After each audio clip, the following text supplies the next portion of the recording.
ഇന്ന് തന്നെ ഡൗൺലോഡ് ചെയ്യൂ. കാണൂ നിങ്ങളുടെ ഫേവറേറ്റ് ഷോസ്. അർച്ചനെ, എന്നെ തോൽപ്പിച്ച് നീ നേടിയത് ഇല്ലാതാക്കാനുള്ള സുവർണാവസരം എൻ്റെ കയ്യിൽ തന്നെ വന്നു ചേർന്നിരിക്കുക.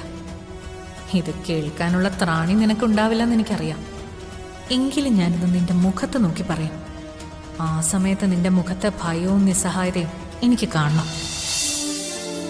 ഈ ദുരാത്മാവ് ആ കുട്ടിയുടെ വയറ്റിൽ ജന്മമെടുത്തത് മുതലാണ് ഈ കുഴപ്പങ്ങളെല്ലാം ഉണ്ടായത്. അതിലെല്ലാം തകർന്നു പോകും. ഇന്നുള്ളതെല്ലാം ഇല്ലാതാകും. അതിൽ നിന്ന് രക്ഷ നേടണമെങ്കിൽ ആ ജനനം തടഞ്ഞേ പറ്റൂ.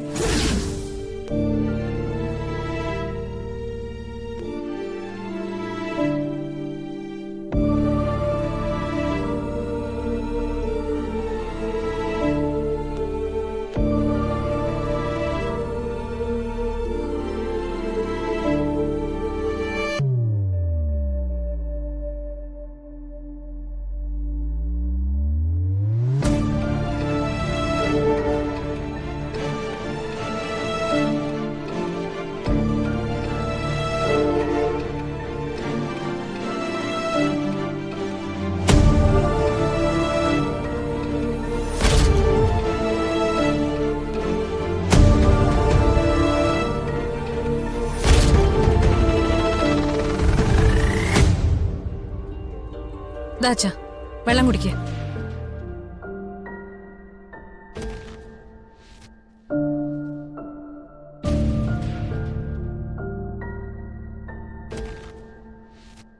ഞാൻ ബിപിയുടെ ഒരു ഗുളിക എടുക്കട്ടെ?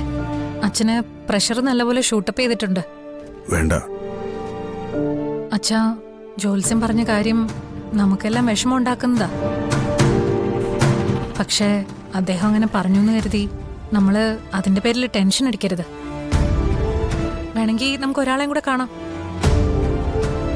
എന്തിനും രണ്ടാമതൊരു അഭിപ്രായം എടുക്കുന്നത് നല്ലതാ. അത് വേണ്ട. ഇനി ഒരാൾ കൂടി അത് പറഞ്ഞു കേൾക്കാൻ എനിക്ക് വയ്യ. നമ്മളിതെങ്ങനെ അർച്ചനയോട് പറയും? അച്ഛനെ പോലെ തന്നെ ടെൻഷൻ എനിക്കും ഉണ്ട്. ഞങ്ങള് രണ്ടുപേരും കൂടി ആ നേർച്ച നടത്താൻ മലകേറിപ്പോയത്. വളരെ പ്രയാസപ്പെട്ട അർച്ചനയും സച്ചിയും ആ നേർച്ച പൂർത്തിയാക്കിയത്. എനിക്കത് പൂർത്തിയാക്കാൻ സാധിച്ചുമില്ല. അവർക്ക് അതിന്റെ അനുഗ്രഹം കിട്ടിയത്. പക്ഷേ ഇതിപ്പോ ഇങ്ങനായി തീരുമെന്ന് നമ്മളാരും കരുതിയില്ലല്ലോ. ഇതിപ്പോ കുടുംബത്തിന്റെ മുഴുവൻ ദുരിതത്തിനും ദുരന്തത്തിനും അത് കാരണമാവുമെന്ന് ആരറിഞ്ഞു? എന്റെ അഭിപ്രായത്തിൽ നമ്മൾ ഇതിനെ കുറച്ചുകൂടെ പ്രായോഗികമായി നേരിടണം. എന്നുവെച്ചാ ഇതിനെന്താ ഒരു പരിഹാരം? ജനിക്കാത്ത കുഞ്ഞിന്റെ ജാതക ദോഷാണെന്ന് പറഞ്ഞാൽ ആരും വിശ്വസിക്കില്ല. കേൾക്കുന്നവര് നമ്മളെ കുറ്റവും പറയും. പക്ഷേ ദുരന്തങ്ങൾ അനുഭവിക്കുന്നവർക്കല്ലേ അതിന്റെ സത്യം എന്താണെന്ന് മനസ്സിലാവും. അർച്ചനയ്ക്കും സച്ചിക്കും ആകെ ഉണ്ടാവാൻ പോകുന്ന കുഞ്ഞ ഇവിടുത്തെ അനന്തരാവകാശി എന്ന് വേണേലും പറയാം. ആ കുഞ്ഞിനെ അബോർട്ട് ചെയ്യാന്നൊക്കെ പറയുന്നത് ആർക്ക് സഹിക്കില്ല. എനിക്കാണെങ്കിൽ അതിനെക്കുറിച്ച് ചിന്തിക്കാൻ പോലും പറ്റില്ല. എന്റെ കുഞ്ഞിനെ നഷ്ടപ്പെട്ട എന്റെ ദുഃഖം എനിക്ക് ഇതുവരെ മാറിയിട്ടില്ല. ഇനി മരണം വരെ അത് മാറുകയില്ല. ഞാനിതെങ്ങനെ അർച്ചനോട് പറയും? പക്ഷേ കുടുംബത്തെ മൊത്തം ബാധിക്കുന്ന കാര്യമായതുകൊണ്ട് ഇക്കാര്യത്തിൽ നമ്മളൊരു തീരുമാനം എടുത്തേ പറ്റൂ. മോളെന്താ പറഞ്ഞു വരുന്നത്? അച്ഛൻ തന്നെ ഈ കാര്യം അർച്ചനോട് പറയണം. അയ്യോ, ഞാനോ? എന്നെ കൊണ്ട് പറ്റില്ല മോളെ. അവർക്കൊരു കുഞ്ഞുണ്ടായി കാണാൻ ഏറ്റവും കൂടുതൽ ആഗ്രഹിച്ചത് ഞാനാ. ഞാൻ തന്നെ അവളോട് എങ്ങനെ ഇത് പറയും?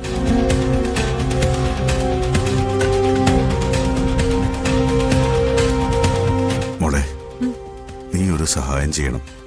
സമയവും സന്ദർഭവും നോക്കി അവൾക്ക് വിഷമം ഉണ്ടാകാത്ത തരത്തിൽ കാര്യങ്ങൾ നീ അവളെ പറഞ്ഞ് ബോധ്യപ്പെടുത്തണം. അർച്ചനയ്ക്ക് എന്നോട് വലിയ കാര്യമില്ലെന്ന് അച്ഛൻ അറിയാവുന്നതല്ലേ. ഞാൻ പറഞ്ഞ അത് മനഃപൂർവ്വം അവളുടെ കുഞ്ഞിനെ ഇല്ലാതാക്കാൻ വേണ്ടി പറയുന്നതാണെന്ന് മാത്രമേ അവള് കരുതൂ. പെട്ടെന്ന് പറയണമെന്നല്ല ഞാൻ പറഞ്ഞത്. പക്ഷേ നിന്നെക്കൊണ്ട് മാത്രമേ അത് പറ്റൂ. ഇവിടെയുള്ള മറ്റുള്ളവരെ ആരെയും ഇതറിയിക്കാനും പറ്റില്ല.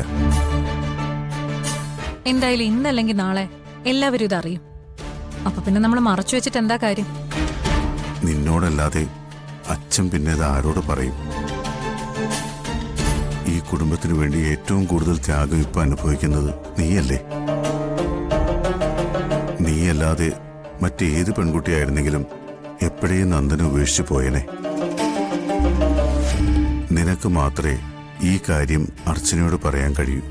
ഇത് കേൾക്കുമ്പോൾ അവളുടെ നെഞ്ചു പിടയും, ചിലപ്പോൾ പൊട്ടിത്തെറിക്കും. പക്ഷേ പറയാതിരിക്കാൻ പറ്റില്ല. നീ തന്നെ അത് ചെയ്യണം. അച്ഛന്റെ സങ്കടം എനിക്ക് മനസ്സിലാവും. പിന്നെ അച്ഛൻ നിർബന്ധിച്ചാ എനിക്ക് എതിർത്ത് പറയാൻ പറ്റില്ലല്ലോ. ഈ കുടുംബത്തിന് വേണ്ടിയും അച്ഛനു വേണ്ടിയും ഈ കാര്യം ഞാൻ അർച്ചനോട് പറഞ്ഞോളാം.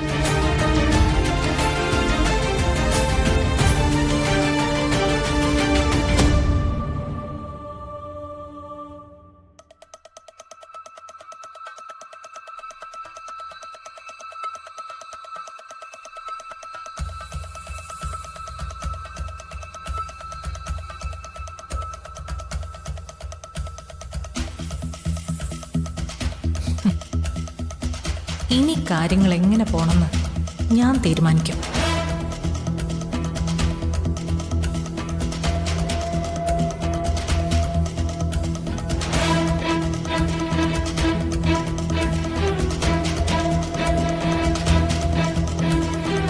മോളെ,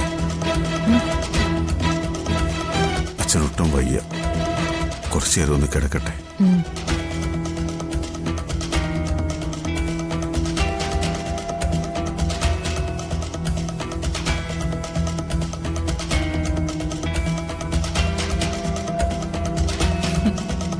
കിളവന്റെ കാറ്റ് പോകുന്ന തോന്നേ.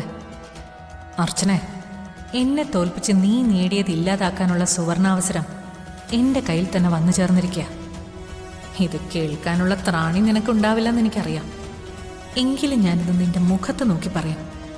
ആ സമയത്ത് നിന്റെ മുഖത്തെ ഭയവും നിസ്സഹായതയും എനിക്ക് കാണണം. എങ്കിലേ എനിക്കൊരു സമാധാനം വരൂ.